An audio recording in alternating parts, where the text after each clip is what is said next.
የተወደዳችሁና የተከበራችሁ የኢትዮኒውስ ቤተሰቦች እንደምናላችሁ ሰላምታችን በያላችሁበት ይድረስ። እነሆ አዳዲስና ወቅታዊ መረጃዎችን አዘጋጅተን ወደ እናንተ ማድረስ ጀምረናል።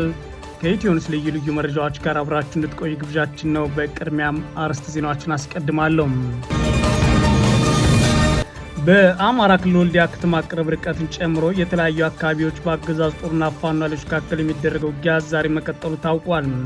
በሌላ በኩል ለ8 ዓመታት በውስጥ ጦርነት ለደረሱ የአየር ጥቃቶች አስፈጻሚ የሆኑት የአገዛዙ አየር ኃይል ዋና አዛዥ ሌተናል ጄኔራል ይልማ መርዳሳም ወደ ውጊያ የምንገባ ከሆነ አየር ኃይላችን የጠላትን ህልውና እስከ ወዲያኛው የሚያከስም አስተማማኝ መች ኃይል መሆኑ በተግባር ያረጋግጣል ሲሉ ዝተዋል። በቀዳሚነት የምናየው ጉዳይ ነው። ህወሓት በትግራይ ህዝብ ላይ የብልጽግና አገዛዝ ጦርነት አውጆ እየሰራ ነው ማለት ከሰሰም። ህወሓት ለዚህም ወደ ግልጽ ትግል ተሸጋግረናል ያለ ሲሆን ለህልውና የሚደረገው መከላከል በድል እንደሚጠናቀቅ ሁሉም ማወቅ ይኖርበታል ሲል አስታውቋል። በዝርዝር የምናየው ሌላኛው ጉዳይ ነው። ዶክተር ቴዎድሮስ አዳኖም በደቡብ አፍሪካ ስለተገደሉ ኢትዮጵያውያን የሰጡት አስተያየት የአገሪቱን ባለስልጣናት አስቆጥቷል። የዓለም ጤና ድርጅት ዋና ዳይሬክተር ዶክተር ቴዎድሮስ አዳኖም ደቡብ አፍሪካ ውስጥ በተገደሉ ኢትዮጵያውያንና ሞዛምቢካውያን ዙሪያ የሰጡት አስተያየት ባለስልጣናቱን ያስቆጣው ለምንድን ነው የሚለውን በዝርዝር እናየዋለን። የኢራን ጦርነት የሚያስቆም ስምምነት እንደተፈረመ ዝርዝሩ በቅርቡ ይፋ ይደረጋል ሲሉ የአሜሪካው ፕሬዝዳንት ትራምፕ ተናግረዋል። ትራምፕ በተጨማሪም አሜሪካ $300 ሚሊዮን ለኢራን ልትሰጥ ነው የሚለውን ጉዳይ ማስተባበላቸውም ተሰምቷል። ይህ በእንዲህ እንዳለ ኢራን በሊባኖስ ላይ የሚፈጸም የእስራኤል ጥቃት ከአሜሪካ ጋር የተደረገውን ስምምነት ጥሰት ያሳያል ብላለች። የተወደዳችሁና የተከበራችሁ የኢትዮኒውስ ቤተሰቦች አብራችሁን ቆዩ። ወደ ዝርዝሩ አልፋለሁ። በአማራ ክልል ወልዲያ ከተማ ቅርብ ርቀት ጨምሮ የተለያዩ አካባቢዎች በአገዛዝ ጦርና ፋኖ ኃይሎች መካከል የሚደረገው ውጊያ ዛሬም ቀጥሏል። በክልሉ ሰሜን ወሎ ዞን ወልዲያ ከተማ ቅርብ ርቀት በተከፈተ የደፈጣ ውጊያ ከፍተኛ ሰብአዊና ቁሳዊ ጉዳት መድረሱን የፋኖ የመረጃ ምንጮች ለኢትዮኒውስ ተናግረዋል። ሰኔ 8 2018 ዓ.ም የፋኖ ኃይሎች በዞኑ ጉባ ላፍቶ ወረዳ ከወልዲያ ቅርብ ርቀት ሰዋ ሜዳ የተባለ አካባቢ በከፈቱት ድንገተኛ ጥቃት በርካታ የአገዛዙ ወታደሮች መገደላቸውን አፋብን ምኒልክ ይፋ አድርጓል። የአገዛዙ ጦር ከወልዲያ ከተማ በአካባቢው በወታደራዊ ተሽከርካሪ ጉዞ ላይ ሳለ ነው የፋኖ ኃይሎች ውጊያ እንደከፈቱበት የተሰማው። በዚህ ውጊያ ከተገደሉት የአገዛዙ ጦር አባላት በተጨማሪም ከ15 በላይ የሚሆኑት ቆስለው ወደ ወልዲያ ሆስፒታል ለሕክምና ገብተዋል ብሏል አፋብን። የደፈጣ ጥቃቱን ተከትሎ የአገዛዙ ጦር በአካባቢው በከፈተው ተኩስ አንድ የ9 ዓመት ታዳጊና አንድ አዛውንት መገደላቸውን የመረጃ ምንጮች ተናግረዋል። በተመሳሳይ በዛሬው ዕለት ሰኔ 9 2018 ዓ.ም በደቡብ ጎንደር ዞን አመራሮችን አጅቦ ሲጓዝ በነበረ የአገዛዙ ጦር ላይ በተከፈተው ውጊያ ጉዞ መስተጓጎሉ ተሰምቷል። በዞኑ የብልጽግና አመራሮችን ከባህር ዳርና ከወረታ ከተሞች ወደ ደብረ ታቦር አጅቦ ጉዞ ላይ ሳለ አለምበር በተባለ አካባቢ በፋኖ ላይ ተኩስ መከፈቱ ተከትሎ ወደ ወረታ ከተማ ለመመለስ መገደዳቸውን የመረጃ ምንጮች ተናግረዋል። ሆኖም በተከፈተው ውጊያ የደረሰው ጉዳት በተመለከተ ይህ ዘገባ እስከተጠናከረበት ጊዜ ድረስ ለማወቅ አልተቻለም። በክልሉ ሸዋ ቀጠና የተለያዩ አካባቢዎችም በአገዛዙ ጦርና ፋኖ ኃይሎች መካከል ውጊያ ዛሬ መቀጠሉ ተሰምቷል። በዛሬው ዕለት ሰኔ 9 2018 ዓ.ም በይፋት ቀጠና ማጀቱ ዙሪያ በተደረገ ውጊያ በርካቶች የሞትና የአካል ጉዳት ደርሶባቸዋል ተብሏል። በተለይም የፋኖ ኃይሎች ባደረጉት ውጊያ ከሜሜሴና እንዲሁም ጨፋሮቤት ከተሞች ወደ ማጀቴ ቀጠና የተቀሰቀሰው የአገዛዝ ጦር ላይ ከፍተኛ ጉዳት ተመዝግቧል ሲሉ ነው የመረጃ ምንጮች የተናገሩትም። በተመሳሳይ በቀጠናው አንጾቂያ ገምዛ ወረዳ የፋኖ ኃይሎች በከፈቱት ድንገተኛ ጥቃት የፖሊስና የሚሊሻ አባላት መገደላቸውን አፋብን ይፋ አድርጓል። የፋኖ ኃይሎች ሰኔ 8 2018 ዓ.ም በወረዳው መኮይ ከተማ በመግባት ያገዛዙ የፖሊስ ጣቢያ ላይ ተኩስ በመክፈት ጉዳት አርሰዋል ተብሏል። በተጨማሪም መኮይ ቴክኒክ ማሰልጠኛ ውስጥ ካምፕ ባደረገው ያገዛዙ ኮማንዶ ጦር ላይ የፋኖ ኃይሎች ጥቃት ከፍተው የጦር አባላት ላይ የሞትና የአካል ጉዳት አርሰዋል ሲሉም የፋኖ የመረጃ ምንጮች ተናግረዋል። በሌላ በኩል ያገዛዙ አየር ኃይል ዋና አዛዥ ሌተናል ጄኔራል ይልማ መርዳሳ ወደ ውጊያ የምንገባ ከሆነ አየር ኃይላችን የጠላትን ህልውና እስከ ወዲያኛው የሚያከስም አስተማማኝ መች ኃይል መሆኑን በተግባር ያረጋግጣል ሲሉ ዝተዋል። ጄኔራል ይልማ መርዳሳ አስተማማኝ ኃይል ገንብተናል ሲሉ ለበታች መኮንኖቻቸው የተናገሩ ሲሆን አየር ኃይሉ በቴክኖሎጂና በዲጂታል የጦር ትጥቆች የታጀበ በመሆኑ በቀጠናው የማይበገርና አስተማማኝ ኃይል ነው ሲሉ አስታውቀዋል። ላለፉት 8 ዓመታት በአገር ውስጥ ጦርነት በራሱ ዜጋ ላይ የአየር ጥቃት ጥቃት በማድረስ የሚወነጀለው አየር ኃይል የሚመሩት ሌተናል ጄኔራል ይልማ መርዳሳ አሁን ላይ በዘመናዊ አውሮፕላኖችና ሄሊኮፕተሮች የታገዘ ፈጣን የኃይል ስምሪት የማድረግ የሎጂስቲክስ አቅም ገንብተናል ሲሉም አሁንም በህዝባቸው ጥያቄ ላይ ዛቻና ማስፈራሪያዎችን ተናግረዋል። ጄኔራሉ ሊያፈርሱን የሚፈልጉ ኃይሎች አየር ኃይል የታሪካዊ ውድቀታቸው ምክንያት እንደሚሆን ሊያውቁት ይገባል ሲሉም ሲዝቱ ተሰምተዋል። ህወሓት በትግራይ ህዝብ ላይ የብልጽግና አገዛዝ ጦርነት አውጆ እየሰራ ነው ማለት ከሰሰ። ህወሓት ለዚህም ወደ ግልጽ ትግል ተሸጋግረናል ያለ ሲሆን ለህልውና የሚደረገው መከላከል በድል እንደሚጠናቀቅ ሁሉም ማወቅ ይኖርበታል ሲል አስታውቋል። ህወሓት ባወጣው አጭር መግለጫ የብልጽግና ሁለተኛ ዙር የጦርነት ትንኮሳ በማታለልና በማጭበርበር አይደበቅም በማለት ያስታወቀ ሲሆን የብልጽግና ስርዓት አሁንም የጦርነት ነጋሪት በመጎሰም ላይ ነው ብሏል።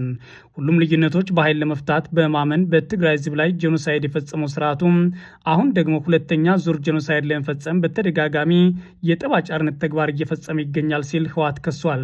በተለያዩ የትግራይ አካባቢዎች እየተፈጸመ ያለውን የድሮን ድብደባዎች ሁነኛ ማሳያዎች ናቸው ያለው ህወሓት ከጫፍ ጫፍ የትግራይ አካባቢዎች ወታደሮችና የጦር መሳሪያዎችን በማዝመት ፉከራ ላይ ናቸው ማለትም የብልጽግና ስርዓት ከሷል። አገዛዙ በትግራይ ህዝብ ላይ በጣለው ክልከላና ከበባ ምክንያት የትግራይ ህዝብ በሕክምናና ቁሳቁስ እንዲሁም መሰረታዊ ሸቀጦች እጦት እንዲያለቅ ስራ ላይ ተጠምዷል ያለው ህወሓት በተለያዩ መጠለያ ማዕከላት የሚገኙ ወገኖች ወደ ቀያቸው ከመመለስ ይልቅ ተቆራርጦ የሰጣቸው የነበረው እርዳታ ጭምር ለ3 ወራት እንዲቋረጥ አድርጓል።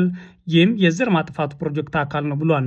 በአጠቃላይ የብልጽግና ስርዓት በትግራይ ህዝብ ላይ ዳግም ጦርነት አውጆ እየሰራ ቢሆንም እስካሁን ወደ ግልጽ ጦርነት ያልተገባበት ምክንያት ግን በትግራይ ህዝብ በኩል ባለው ትዕግስትና በእኛ በኩል ባለው ምክንያታዊነት ነው ብሏል። ህወሓት በመግለጫው ሊበሏት የፈልጓትን አሞራ ጅግራ ናት ይሏታል እንደሚባለው ተረት የትግራይ ህዝብና መንግስት በከፍተኛ ትዕግስት ሁኔታዎችን እንዲያልፉ በሚሰሩበት ሁኔታ ግን የብልጽግና ስርዓት የትግራይን ህዝብ በጠብጫሪነት ለመክሰስ ክስ እያቀረበ ያለ ሲሆን በወታደራዊ ዝግጅቶቻቸውን በፕሮፓጋንዳ ለማጀብ ባለስልጣናቱ በከፍተኛ ትዕግስት ለሚገኙ የትግራይ ህዝብ እንደ ጠብጫሪነት በመክሰስ የማደናገሪያ የፖለቲካ ህይወታቸውን ገፍተውበታል ሲልም ወንጅሏል። የስርዓቱ የማደናገሪያና የማወናበጃ ፖለቲካ ህይወት የስርዓቱ ባህሪያት ለሚከታተል ሰው ገሃድ የወጣ ጉዳይ ነው ብሏል። ህወሓትም ማደናገሪያው ለአንድ ቀን የፖለቲካ እድሜም ቢሆን እንደ ስልት ይጠቀምበታል ሲል ብልጽግናን የከሰው ህወሓት የዚህ ዋና ዓላማም የዓለም ማህበረሰብ በማታለል ሌላ ዙር ጦርነት ለመክፈት የሚያደርገው ተንኮል እንደሆነ እናውቃለን፣ እናንተም ልትገነዘቡት ይገባል ብሏል። የትግራይ ህዝብ መንግስትና የህወሓት አቋም እንዲሁም እምነት የትግራይ ህዝብ ጥያቄ በሰላማዊ መንገድ እንዲመለሱ እንዲሁም ሁሉም ልዩነቶች ሰላማዊ ፍትህ እንዲያገኙ ነው የሚለውን ሀሳቡን ህወሓት በዚህ መግለጫው ላይ ደግሞታል። ይሁን እንጂ የብልጽግና ስርዓት የትግራይ ህዝብና መንግስት ለሚያሳየው ትዕግስት እንደ ድክመት በመቁጠር የጀመረውን የዘር ማጥፋት ለመጨረስ ተደራራቢ ወታደራዊ ዘመቻዎች እያደረገ ጦርነቶችንም ጀምሯል ማለት ከሷል። የትግራይ ህዝብ በህልውናው ላይ ለሚሰነዘርበት የጄኖሳይድ ዘመቻ ራሱን የመከላከል ተፈጥሯዊ መብቱን በመጠቀም ህልውናውን ለማረጋገጥ ዛሬም እንደ ትላንትናው በጽናት ይመክታል ማለት ህወሓት ደምድሟል። ለህልውናው የሚደረገው መከላከል በድል እንደሚጠናቀቅ ሁሉም ማወቅ ያለበት ጉዳይ ነው ያለው ህወሓት የብልጽግና ስርዓት የሚያደርገው እንቅስቃሴ በመገንዘብ ሁሉም የትግራይ ህዝብ ከትግራይ የመከላከል ወይም ደግሞ የመከታ አቅሞች በመሰለፍ ደህንነቱን ማረጋገጥ ይኖርበታልም ሲል አሳስቧል። ህወሓት ጨምሮም ዛሬም እንደ ትላንቱ ከሁሉም የመከታ አቅሞች በመሰለፍ ህልውናን ለማረጋገጥ የራስን እድል በራስ የመወሰን በሚደረገው ትግል ግንባር ቀደም ሆኖ እንዲታገል እና እንደምንታገልም አረጋግጥላለሁ ሲል በመግለጫው አትቷል። ዶክተር ቴዎድሮስ አዳኖም በደቡብ አፍሪካ ስለተገደሉ ኢትዮጵያውያን የሰጡት አስተያየት የአገሪቱን ባለስልጣናት አስቆጥቷል። የዓለም ጤና ድርጅት ዋና ዳይሬክተር ዶክተር ቴዎድሮስ አዳኖም ደቡብ አፍሪካ ውስጥ በተገደሉ ኢትዮጵያውያንና ሞዛምቢካውያን ዙሪያ የሰጡት አስተያየት የአገሪቱ ባለስልጣናት የወደዱት አልሆነም። ዶክተር ቴዎድሮስ እሁድ ዕለት ደቡብ አፍሪካ ውስጥ ሌላ ዙር መጤ ጠል ጥቃት እያገረሸ መሆኑን በመጥቀስ ድርጊቱ አገሪቱ ለነጻነት ያደረገችውን ትግል የሚክድ አሳዛኝ ሁኔታ ነው ማለት ገልጸውት ነበር። የዓለም ጤና ድርጅት ዋና ዳይሬክተር በደቡብ አፍሪካ ውስጥ በሚፈጸሙ መጤ ጠል ጥቃቶች በሺዎች የሚቆጠሩ ቤተሰቦች መፈናቀላቸውና የሰው ሕይወት በአጭሩ እየተቀጨ መሆኑን በመግለጽ በቅርቡ የሞቱ ኢትዮጵያና ሞዛምቢካውያን በምሳሌነት ጠቅሰዋል። በዚህም ቢያንስ 5 ኢትዮጵያና 5 ሞዛምቢካውያን መገደላቸውን ያመለከቱት የዓለም ጤና ድርጅት ዋና ዳይሬክተር ዶክተር ቴዎድሮስ አዳኖም በሺዎች የሚቆጠሩ ደግሞ ለሕይወታቸው መስጋት እየሸሹ መሆናቸውን በኤክስ ገጻቸው ላይ ጽፈዋል።